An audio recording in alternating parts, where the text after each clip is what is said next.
Hey guys, Rick here. You know I get a lot of questions, and one of the main ones is the density of the unit, which means how thick or how thin is the unit.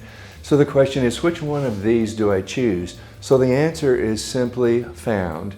When you had hair, if it was finer and thinner, if you were blonde and it was fine and thin, you will want to match the density of the hair system to the natural hair that you had. And you will know that by percentages. It'll either be 60%, 80%, you can even find 100%.